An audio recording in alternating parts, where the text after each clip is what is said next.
Coaster. Hold up. Need one of these at all times. Let's figure out a better angle for this. There we go. Much better. This feels like a more comfortable angle for this kind of thing.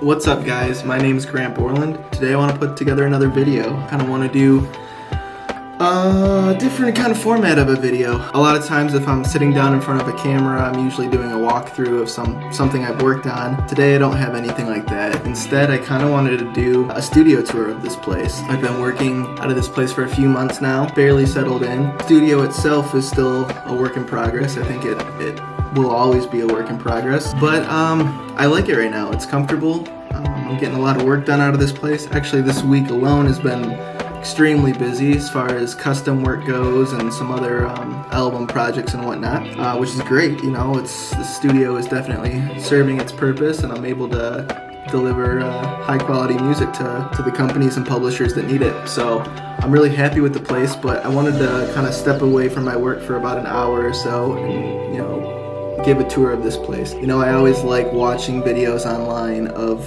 you know, home studio videos because, you know, it inspires me to put together, you know, my own setup and, you know, pull ideas from other people's setups, which is cool. So right now with the current build, I'm pretty happy with it. I like how everything's laid out given the circumstances. It is a bedroom studio. My bed is behind me. So I sleep in here and I work in here, which has pros and cons to it for sure, but I'm making the most of it. I love the space. And yeah, I wanted to kind of give a quick little walkthrough of the place. So without further ado, I guess let's just get right into it. Okay, so first thing, open the door. We'll be greeted with a movie poster from a project I've worked on, which is cool. I've got a second one over here too. I was fortunate enough to land some music in some of the trailers for both of these movies, so I like to kind of hang them up to keep it as a reminder or motivate me or whatever to kind of keep pursuing this, because it's pretty surreal having heard your music in a movie theater. So kind of why I keep these up. But moving on, kind of do a little pan of the place. Let me see what's going on. So you got the bed, you got the desk, all the equipment, making it work in here. So yeah. So one of the first things you'll see when you come into the space is the stack of guitars I have right here. There's 5 guitars right now. Starting out, I've got, you know, an Epiphone SG. Had this thing for a while. Actually, I've kind of had all my guitars for a while, to be honest. With you, it's been a while since I've kind of bought a new one. I think I've probably had this guy since about 2007, 2008. So, you know, I've had this for quite some time. It's alright, it needs a little bit of work. I'm getting a little bit of fret buzz out of it now, so I don't use it nearly as much as I would like to on projects, but I still love the look of the SGs. I mean, it was like one of my favorite guitars as a kid, so I mean, I saved together some money and made sure I picked one of these up when I was a kid, and you know, I still love having it in the studio. Moving on to the next one. This is a Fender Telecaster. I believe it's made in China. Yeah, it's a crafted in China one, so it's not like an American Tele. But it sounds great. It sounds good. I've had some issues with this guitar in the past, but fixed most of those, and it sounds good. The action's a little high on it, but I mean, I can always have that adjusted or whatever, but really good sounding guitar. I love using this on like ambient tracks and post-rock music and stuff. Like I put out a post-rock album last year, and this Telecaster was like all over that. It's pretty awesome. This is a pretty cool finish too. I mean, it looks black on camera probably, but if you look close, there is like a cool little wood grain on it, but I don't know if that's really gonna show up. You'll probably see more fingerprints than actual like wood grain, but believe me, it's there, it's cool. So I really do like the sound of this guitar. This thing is kind of gross. I mean, like, look at how like disgusting this like neck is. This was like my first ever guitar. I got this like for $100 at like a Costco. It like came with like a little practice amp and everything, little gig bag for it. And then I went ahead and I painted like the pick plate or whatever you want to call this green, because I thought that looked cool when I was in 5th grade. But I've kept it ever since. And honestly, I kind of play this more than any of my other guitars right now at the moment. I'm currently writing an album that has a lot of guitars on it, and I don't know what it is about this, but it has just been sounding phenomenal. So yeah, I mean, this definitely is becoming quite a workhorse. But yeah, it's a Fender Starcaster. So this is like, I don't know, I mean, I'm sure Squier has been around, but this is like, I don't even know if they sell these anymore, to be honest. This was like something that Costco sold. So I don't even know much about these, but this was my very first guitar. I was so stoked when I got it. You know, I'm not an extremely sentimental person by any means, but kind of sentimental about this, and I kind of just like keeping it around and using it when I can, so. This one is my Schecter Omen 7-string. Currently missing a string actually. So I gotta restring this thing, but this is great too. I use this for a lot of like hard rock, metal tracks that I'll put out. It's good for like the trailer music I put together if we need guitars on it. Yeah, I bought this one off a buddy for like $200, 250, I can't quite remember, but Ryan, if you're watching this, thank you. I still get a lot of use out of this guitar, and it sounds great. It's got active pickups in it. You know, it's 7-string as well, or it should be 7-string, which, you know, kind of feels weird to play. I mean, like, I'm so used to 6-string guitars, and just having like a thicker neck to accommodate a whole nother string just felt really weird to get used to at first, but I definitely like it now. It's comfortable. Like, I really like Schecter guitars anyway, so I'm happy to have one in my collection. And finally, I just kind of have like a acoustic guitar. It's a Mitchell, you know, kind of like a entry-level acoustic guitar. It sounds, oh, never mind. I thought there was a pick. No, it sounds like there's a pick in there.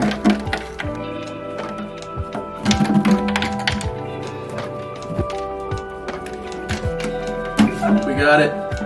All good. So yeah, that's the run through of the guitars. You know, 5 of them right there. Pretty useful for a lot of projects I have. But moving on, let's take a look at the desk and all the fun stuff that I have going on there.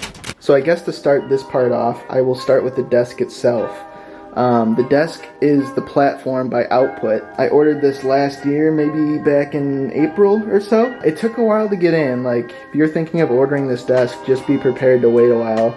I think they say like 14 to 16 weeks, unless, you know, they have some in stock. But for me, they didn't, so I think I ordered it around April and didn't receive it till about September of 2020. So I did wait a while. I think it's completely worth it. I love the desk. I also got the little pull-out tray for the keyboard, so it fits my Midi controller pretty well. This is 61 keys, but as you can see, there's some room on both sides, so it probably could fit an 88 key keyboard as well. Yeah, it's really cool. I got the, I don't even know what they consider this finish. This was the lighter finish.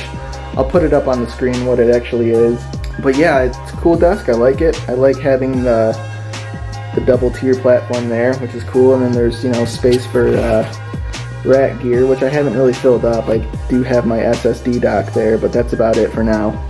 So yeah, looking at the computer now, this is a late 2015 iMac. I've been using this for a while. I think I bought it probably back early 2016 or something like that. So I've been using this for the better part of about 5 years now. You know, some days I push it, and, you know, I definitely push this computer to its limits as far as like CPU power goes and things like that. But it's, you know, it gets most of my projects done without too many headaches. It is an i5, and I think I'm sitting at about 32 gigs of RAM.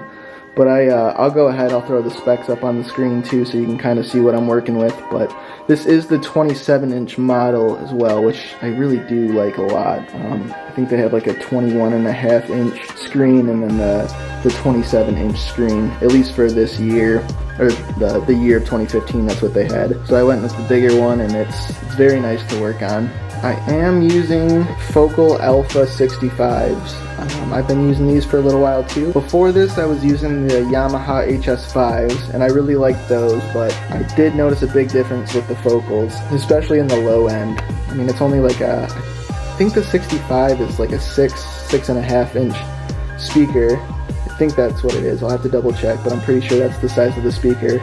And the HS5 was like a 5-inch speaker. So I mean, it's a little bit bigger, but I don't know, I noticed a huge difference in terms of low end. They're very nice speakers. Anything Focal puts out is pretty good from what I've heard, so I'm happy to have something in their series. So yeah, definitely recommend them. Alright, so this is just, you know, pretty basic AKG microphone. This is the Perception 220, I believe. Yeah. It's cool. It sounds good. I don't do a whole lot of like vocal work or anything anymore, so I don't have anything too crazy, but it gets the job done for me. I've got a couple of these actually, so I use them when I do podcasts and things of that nature, but I'll also use them if I'm recording sounds around my studio, whether it be singing or recording guitars or even like little bits of source audio to make into samples and sound effects. So I use this a lot, and then I also have a Zoom H5, I believe it's called, so I use that a lot, as well as the AKG to record sounds for my sample packs. So very cool mic. I think it's like 150 bucks or so. So for something like this, I mean, it'd be a good entry-level microphone to pick up. I got, you know, the little pop filter as well, so it's cool. Monitor controllers. I am using the Mackie Big Knob. This is the passive one, so I can hook up 2 sets of speakers to it, which I was for a while when I had the HS5s. I would run the HS5s and the Focal Alphas off this, but I have since sold my HS5s and I'm strictly working off the Focals. So basically this is just one big old volume controller.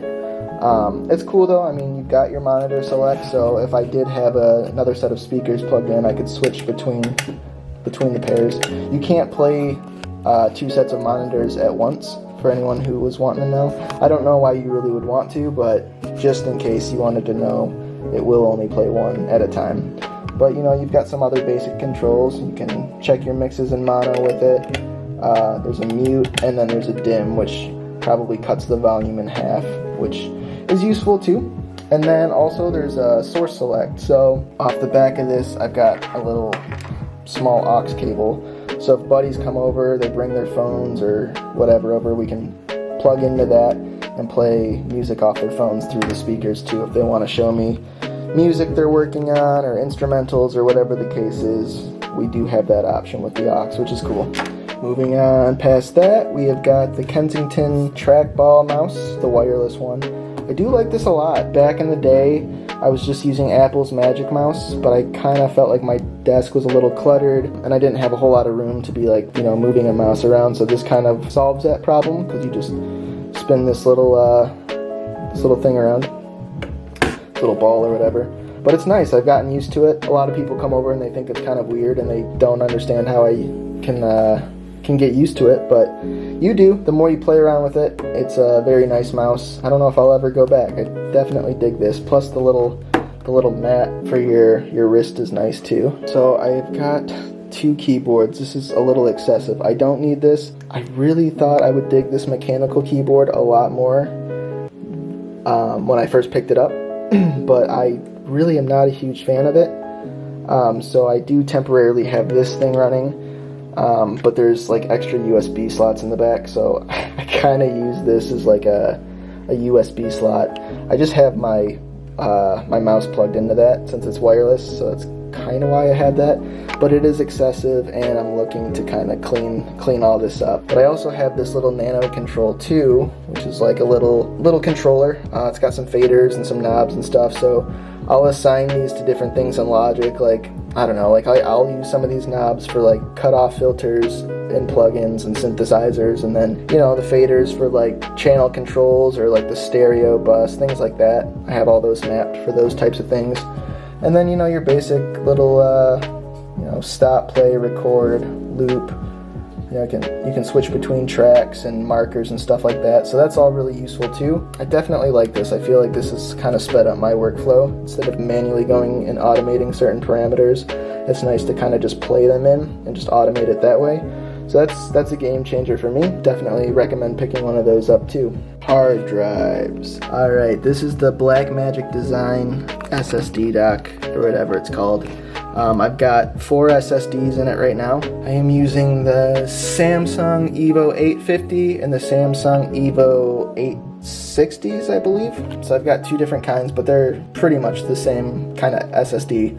So they're great. I put all my samples and things on that, so they load really fast when I'm opening sample libraries in Contact and whatnot, which is really nice. That's definitely made my workflow speed up a lot, is having that. So it's nice. I mean, you will find quickly as you get into producing and composing music that these sample libraries take up a lot of space. So it is nice having some external hard drives to load those samples onto, because your computer will fill up very fast otherwise. Alright, synthesizers. I'm using the Korg Minilog polyphonic analog synthesizer. It's nice. I might make a video on this. Like, this could probably have a video of its own, but I really, really love this synthesizer. I had been using a lot of software synths, and I wanted something like hardware-based to use, you know, something I could actually control the knobs, and I think this is like the perfect synthesizer to get into that kind of work. You know, it's polyphonic, meaning, you know, you can play chords on it or whatever, so it's very like versatile for someone who's getting into synthesis. I'm by no means an expert on this synthesizer. It is like something I'm still learning to this day, but it's cool. You know, you got all these different modes, you know, polyphonic, you know, duo, unison, mono, chord, delay, arpeggiators, and then like a sidechain too. And like the sequencer is cool. I mean, you can program different sequences, and just, I don't know, there's a bunch of controls. I mean, I could make a whole video getting more in depth with this, but just a quick little overview of it. I think it is like a really nice investment for someone who wants to get into some hardware synthesizers. Next up, we have the Kemper. This thing is incredible. Probably one of my favorite pieces of gear I have in my studio right now. So basically, a Kemper is like a guitar amp modeler. So like, I'll plug my guitars in it, or sometimes I'll run synthesizers through it, but most of the time I'll run guitars through it, and I just got like a wide variety of effects and guitar amps in it, and it sounds really good. Like right now I've got some of the STL Tones Kemper Profiles. So Lee from Bring Me the Horizon has kind of like modeled his amplifiers and effects that he uses, and so I'm able to kind of pull those up and kind of get the same tones for my guitar as Bring Me the Horizon has, which is really cool, really useful. I think I've got probably close to 500 or 600 profiles on it at the moment, which is more than enough for what I'm doing.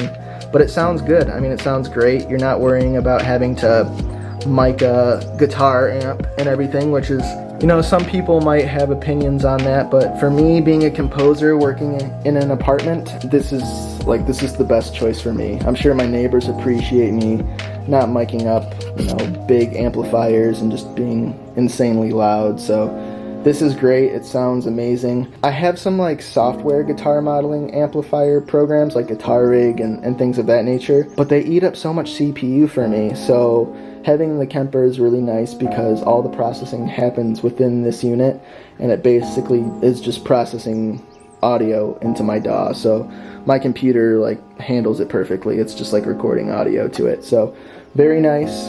Definitely recommend getting one of these if you're a guitar player. I think it's pretty useful. So that is the Kemper. I could also do a whole video on this thing too, which I very well might. We shall see. Alright, moving down below, some rat gear and a fun game. Furman, this is like a power supply kind of thing. You know, there's a few, you know, just outlets for things. There's some in the back too, so I kind of hook up like the Kemper and my monitors and things to that. So that's pretty nice. This is the M8DX. Yes. You know, it's got a little voltage meter on it, so you can see how much voltage you're using. There's also these little dimmable lights that you pull out, and then there's a dimmer on it so you can brighten it, dim it. So that's cool. Honestly, I don't really use the lights on this a whole lot, but if you push them in, the lights just turn off. So it's cool, very cool. My interface is the Focusrite Scarlett 18i20. I wanted to use this as I was acquiring more gear like the Kemper and the synths. You know, I wanted to plug those inputs and outputs into the back of this unit. I was using the Scarlett 2i4, I believe, but I was just running too many things into the interface, so I wanted an interface with more inputs and outputs, so I just kept it in the Scarlett series because I liked the sound of those interfaces, but I just went with the bigger one, so it's cool, it works great, I love it. These two, Pro VLA2 and the Lexicon MX200. This is like a reverb delay sort of thing, effects unit, and this is just a compressor. To be honest, I used to use the compressor a fair amount, but I really don't anymore. I'm kind of using just plugins these days. I think that they're faster. I don't have to print everything that I use it on and then go back for revisions and, you know, pull up these settings. It's just kind of a hassle for me personally. So I don't use this as much. I'm actually thinking about selling it at one point, but we'll see. For now, it's sitting in the rack while I think about what I want to do with it. And honestly, same with the Lexicon. I got this a long time ago and thought it was going to be cool, but I just don't like the sound of it nearly as much as some of the other plugins I have, or even some guitar pedals. Like, I think that they just sound a lot better than the Lexicon, so this might be another thing I'll be getting rid of. Just downsize a little bit with the gear I don't use. But yeah, that's basically the rack gear I have right now in here. Yeah.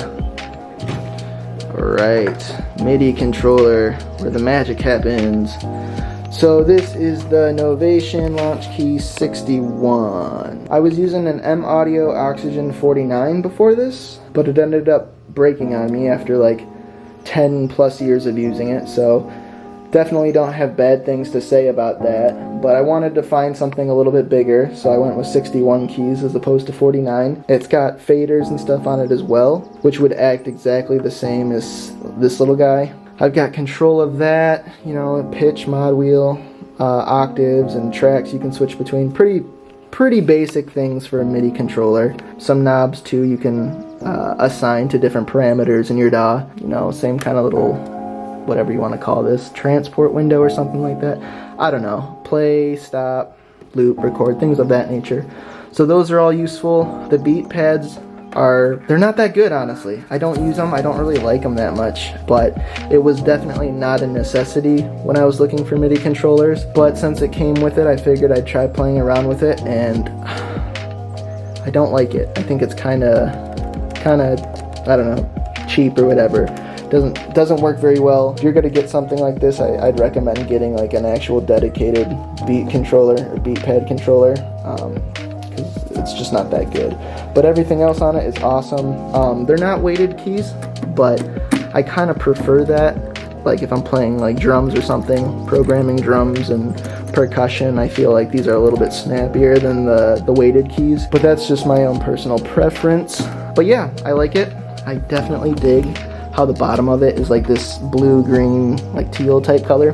It's pretty cool. I don't know, I thought that was kind of a nice look. But yeah, no, it's a cool MIDI controller. Definitely dig it. Trying to think if there is anything else I should show you guys. You know, I've got some other hard drives, couple back there. I think I've got like 7 hard drives in total. It's kind of excessive, but yeah, it's nice. But yeah, that was a quick little walkthrough of my studio. I hope you liked it. Yeah, I mean, that's kind of the gist of it. There's some other cool things around here, but they're not necessarily music related, so I don't like camera gear and things of that nature. Yeah, but this is kind of the space is what I'm working with right now, and I dig it. It's cozy. I'm able to get a lot of my work done out of here without a problem. So I don't know. I hope you liked it, guys, and thanks for watching.